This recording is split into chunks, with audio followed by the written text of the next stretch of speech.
Hello foodies, welcome back to my channel. ఈ రోజు నేను విజయవాడలోని ఈట్ స్ట్రీట్ కి నా ఫ్రెండ్స్ తో అయితే నేను వచ్చేసానండి. పదండి ఇక్కడ ఏమేమి అవైలబుల్ లో ఉన్నాయో చూద్దాము.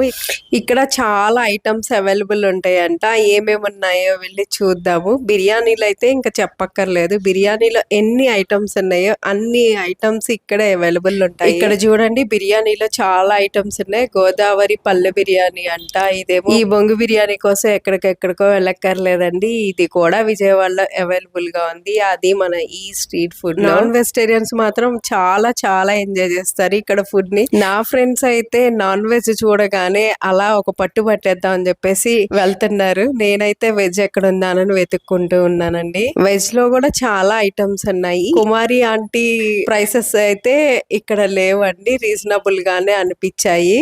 మీరు మొత్తం 1000 అయింది, 2 లివర్లు ఎక్స్ట్రా. దాదాపు నేను ఇక్కడ వెళ్తూ ఉంటే ఏదో ఒక ఫుడ్ వస్తూనే ఉందండి, ఏదో ఒక స్టాల్ వస్తూనే ఉంది. ఇందాక బొంగు బిర్యానీ చూసాం కదా, ఇక్కడేమో కుండ బిర్యానీ ఉందండి.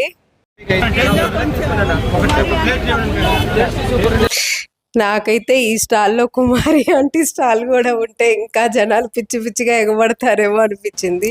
ఈ స్ట్రీట్ ఫుడ్ లో నాకైతే రోలర్ ఫలూడా అంటండి, ఇదైతే నాకు చాలా కొత్తగా అనిపించింది.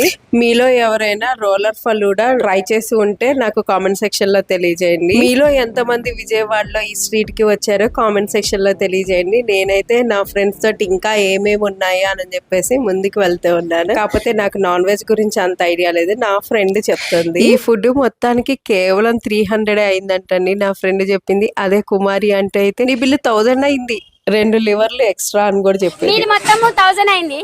ఫైనల్లీ మా ఫ్రెండ్ అయితే బాగా కుమ్మేసింది. నేనైతే వెజ్ కోసం ఎత్తుక్కుంటూ నేను కూడా వెజ్ తినేసాను. ఇంతటితో మా జర్నీ అయిపోయింది. Bye bye friends. Please like, share and comment. మరిన్ని వీడియోస్ కోసం సబ్స్క్రైబ్ చేసుకోండి.